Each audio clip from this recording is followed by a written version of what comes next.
Hello friends, C program के lecture number 5 में आपका स्वागत है। इस लेक्चर नंबर 5 में एक छोटा सा प्रोग्राम हम सी का बनाने की कोशिश करेंगे। ये मान के चलेंगे कि मेरा पहला प्रोग्राम है और सी के प्रोग्राम में क्या क्या ध्यान में रखना है इसको हम थोड़ा सा कंसंट्रेट करने की कोशिश करते हैं कि सी का प्रोग्राम हम कैसे बनाएंगे। पिछले लेक्चर में हम लोगों ने बताया था आपको कि आप इसमें कमेंट लाइन जोड़ सकते हैं, जो कि कमेंट लाइन यहाँ हमने हटा दिया है। इसके अलावा pre processor directive, main program और ये प्रोग्राम की बॉडी, इतना कुछ तो बिल्कुल आपको ध्यान में रखना है। प्रोग्राम चाहे कुछ भी आप बनाएं, इस लाइन को अगर इग्नोर करें तो ये फॉर्मेट तो बना रहेगा। ये प्रोग्राम का स्ट्रक्चर है, इस स्ट्रक्चर को बदला नहीं जा सकता। सी के प्रोग्रामिंग की जब भी हम बात करेंगे तो हमको इस स्ट्रक्चर को ध्यान में रखना होगा। अब जरा देखने की कोशिश करें कि एक छोटा सा प्रोग्राम ये करता क्या है। इस प्रोग्राम के विषय में अगर हम बोले तो इस प्रोग्राम में हमने कोई विशेष काम नहीं किया है। हमने वेरिएबल लिया है x और इसको असाइन किया है वैल्यू 15। हमने वेरिएबल लिया है y और इसको असाइन किया है 35। एक वेरिएबल हमने लिया है z और इसको असाइन किया है x प्लस y। इसके बाद स्वाभाविक है कि z का वैल्यू हो जाएगा 50। केवल इतना ही काम मैथमेटिकली अगर देखा जाए तो यही काम हमने किया है इस प्रोग्राम से। लेकिन इस प्रोग्राम को कैसे हमने लिखा है और क्या स्ट्रक्चर है कि क्या उसको हमने ध्यान में रखा है। सी की प्रोग्राम को जब भी लिखते हैं तो हमने आपको पिछले लेक्चर में बताया था कि सबसे पहले आपको इस बात को ध्यान में रखना होगा, किसी भी प्रोग्राम को आप बनाएं, कि इस प्रोग्राम में कितने वेरिएबल की ज़रूरत है। अगर x, y और z की बात है, x में कोई वैल्यू हमने ले लिया, ये फर्स्ट डेटा है, सेकेंड डेटा है, तो दोनों को जब भी ऐड करेंगे तो किसी तीसरे डेटा में रखना होगा। तो हमें इनिशियल फेज में आपको वेरिएबल जो भी आप इस्तेमाल करेंगे अपने प्रोग्राम में उसको आप लिखेंगे। पहली बात आप ध्यान में रखेंगे। इसके बाद दूसरे लाइन में हमने क्या किया है, इसको असाइनमेंट ऑपरेटर बोलते हैं। ये देखिए वेरिएबल डिक्लेरेशन है,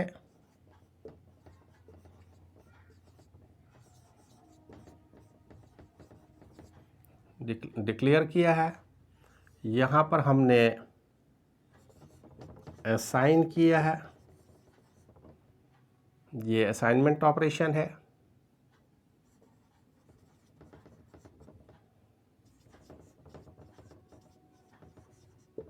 असाइनमेंट भी एक तरह से ऑपरेशन में माना जाएगा। इसके बाद ये हमारा एक्सप्रेशन है।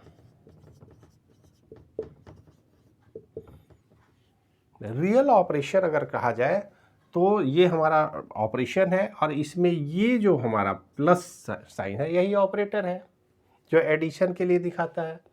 अगर हमको इसी प्रोग्राम में सब्ट्रैक्शन करना होगा तो केवल इसी प्लस को हम माइनस कर लेंगे।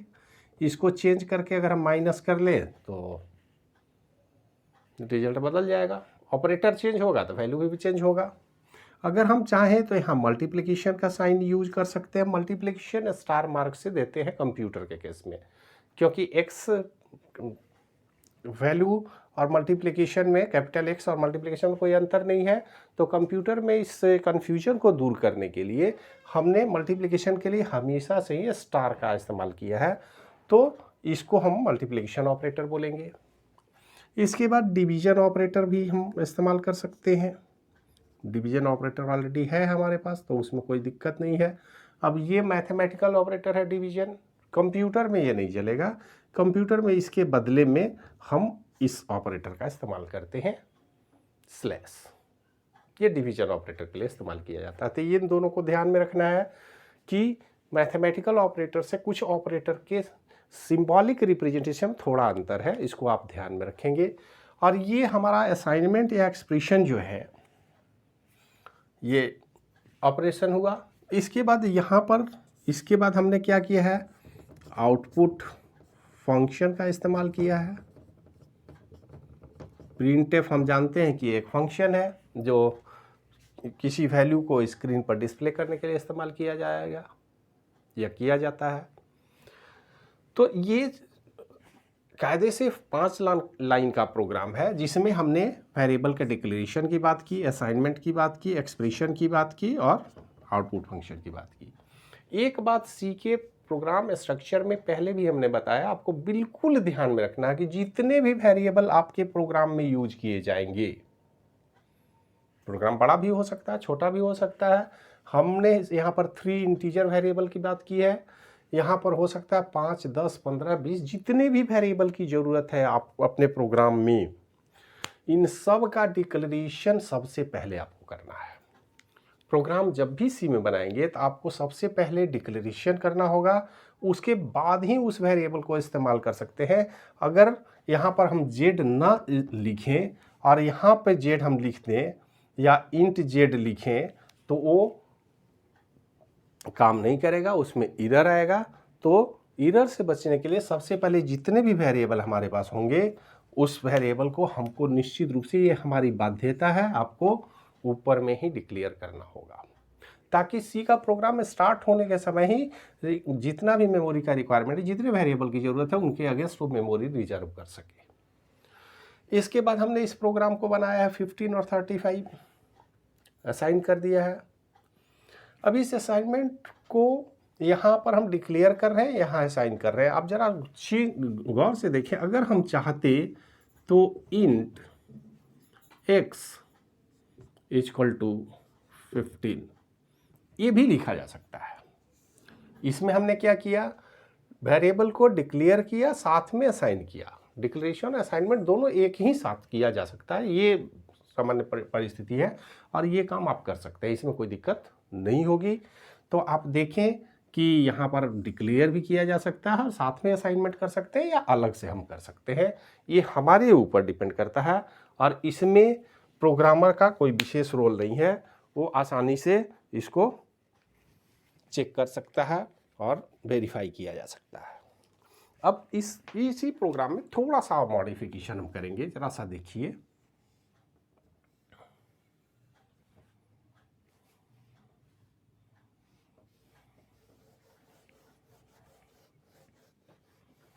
प्रोग्राम तो हमारा यही है।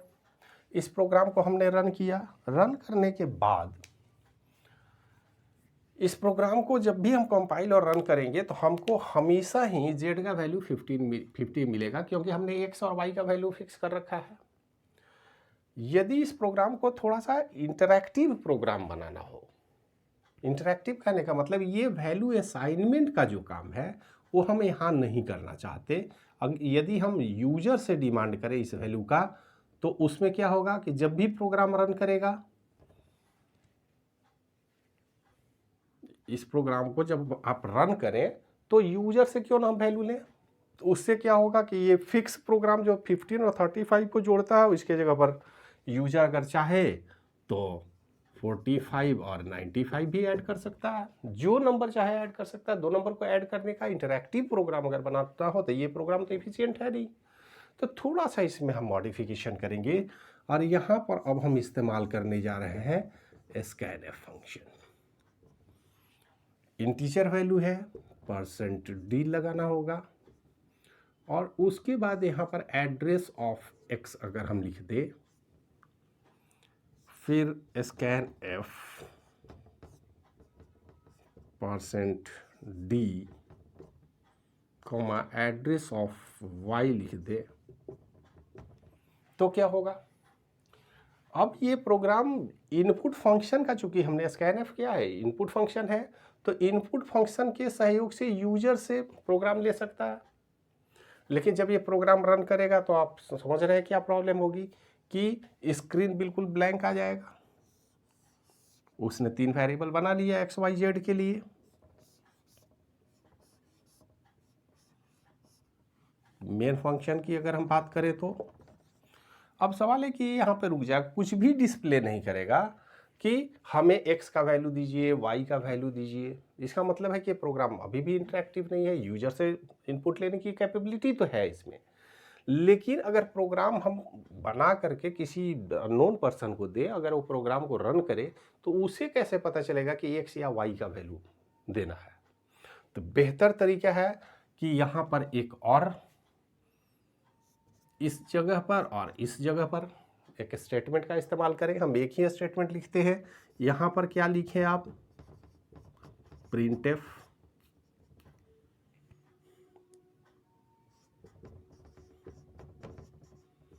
Enter the value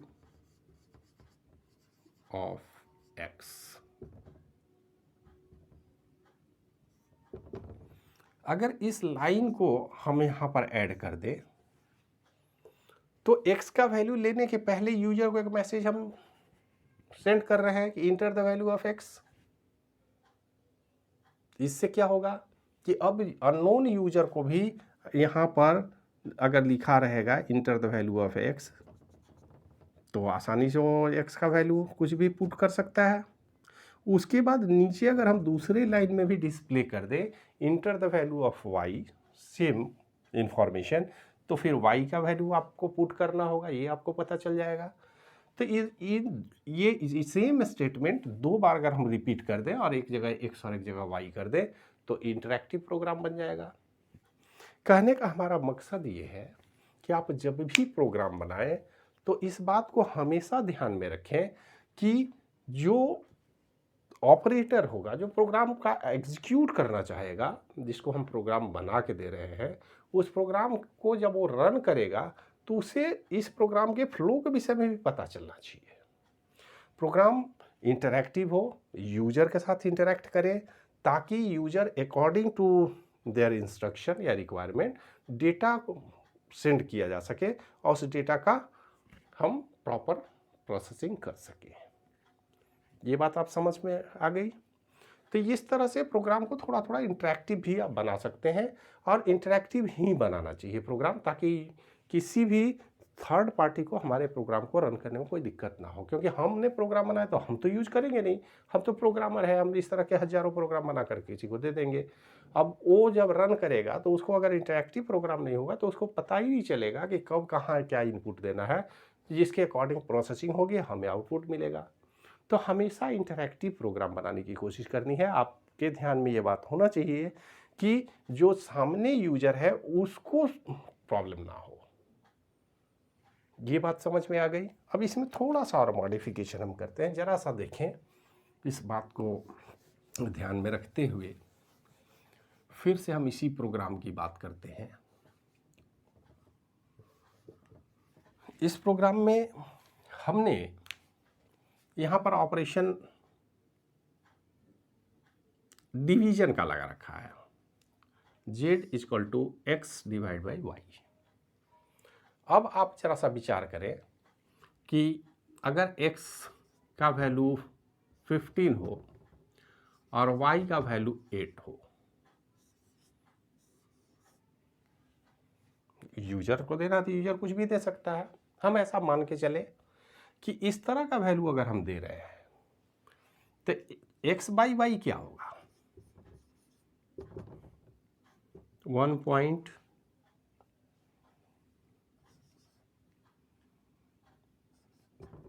near about 1.87। अब इस ऑपरेशन के बाद जो वैल्यू हमारे पास आया रिजल्ट के रूप में, मतलब z = 1.87, is this value is in the form of integer number? Answer is no। हमने तो यहाँ इनपुट तो ले लिया इंटीजर, लेकिन रिजल्ट जो हमारा प्रोसेसिंग के बाद आ रहा है वो तो इंटीजर वैल्यू है नहीं। अब इंटीजर वैल्यू ही हमने डिफाइन कर रखा है, तो इसका मतलब है कि फाइनल आउटपुट हमें मिलेगा z = 1।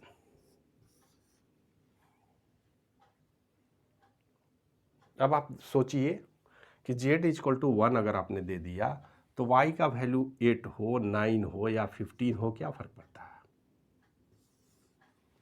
x बाई वाई अगर z है और z = 1 रिजल्ट आ रहा तो फिर कुछ भी वैल्यू y का हो वो तो यूज में ही नहीं आया।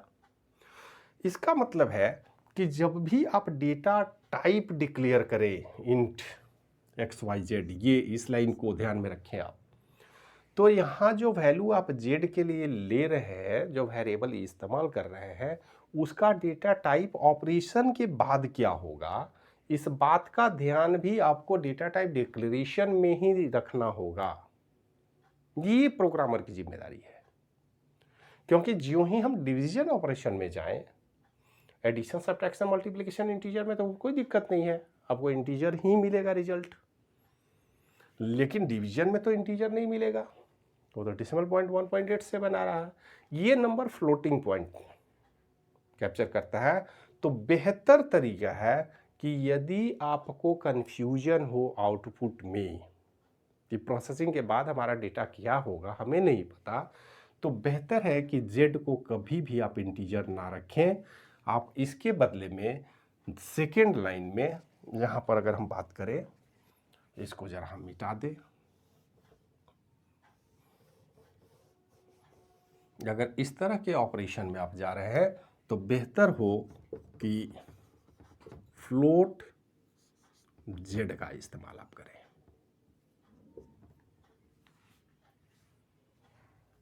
इससे क्या होगा कि आपका एडिशन सब्ट्रैक्शन में तो जो नंबर आएगा वो तो डिस्प्ले करेगा ही, उसको फ्लोट में डिस्प्ले करने में भी कोई दिक्कत नहीं है। यदि कोई वैल्यू 50 और 35 को हम जोड़ दें और ये लिखे 50.0, नो प्रॉब्लम।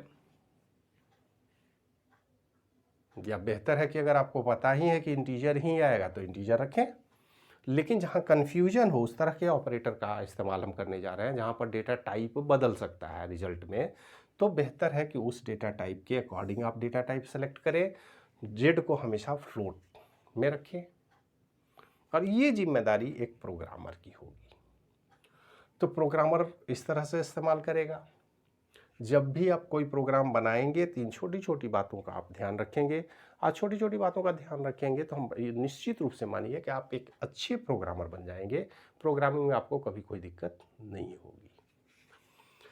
अब एक बात और है कि इस प्रोग्राम को जो हमने अलग अलग लाइन में रखा है, एक बात हमेशा ध्यान में रखेंगे कि पूरा का पूरा प्रोग्राम